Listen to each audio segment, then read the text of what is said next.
Assalamualaikum warahmatullahi wabarakatuh. Halo anak-anak kelas 7 semuanya dimanapun kalian berada. Berjumpa lagi dengan saya Bu Erni Tias Fatnani. Hari ini kita akan belajar prakarya bab baru berupa kerajinan serat alam.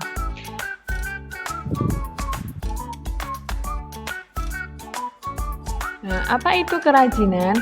Kerajinan merupakan benda atau barang yang dihasilkan oleh keterampilan tangan. Jadi suatu barang atau benda yang dihasilkan dari olah tangan itu disebut sebagai kerajinan. Jadi bukan dari mesin, tapi dari tangan.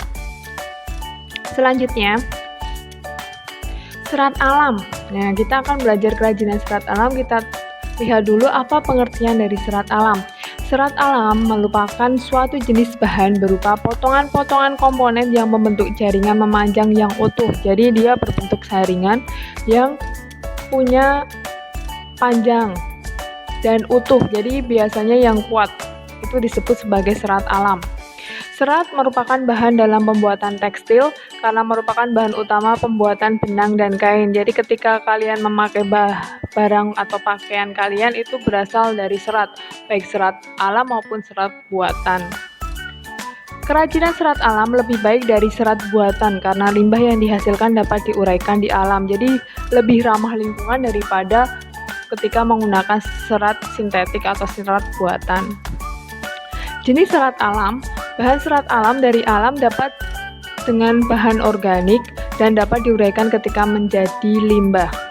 Yang pertama ada jenisnya, yang pertama serat tumbuhan, yang kedua adalah serat hewan. Keduanya merupakan makhluk hidup atau organisme sehingga berasal dari alam.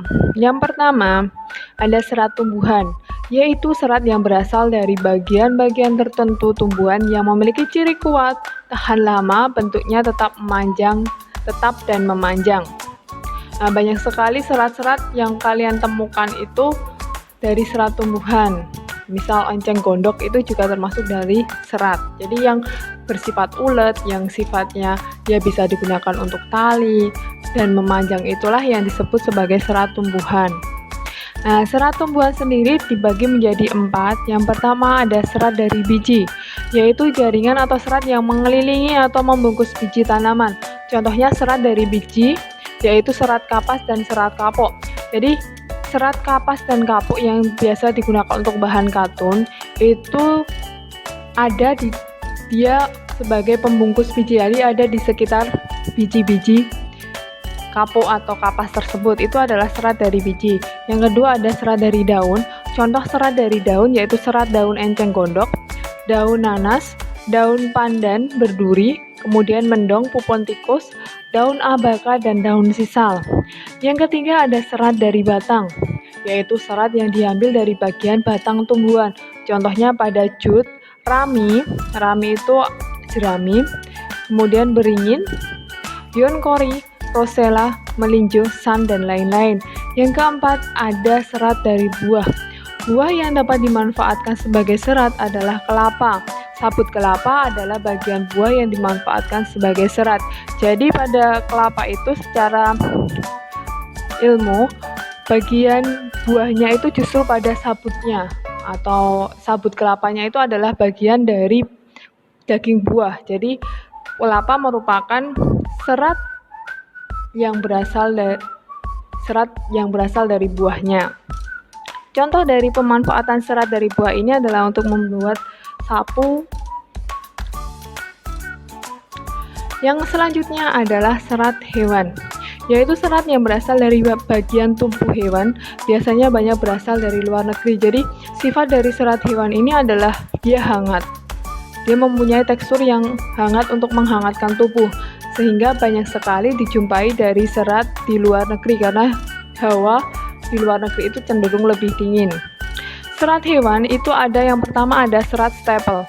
Staple adalah serat yang berbentuk rambut hewan yang disebut sebagai wool. Jadi wool itu tidak hanya berasal dari domba saja, tetapi wool itu adalah semua jenis dari rambut hewan yang bisa dimanfaatkan sebagai serat.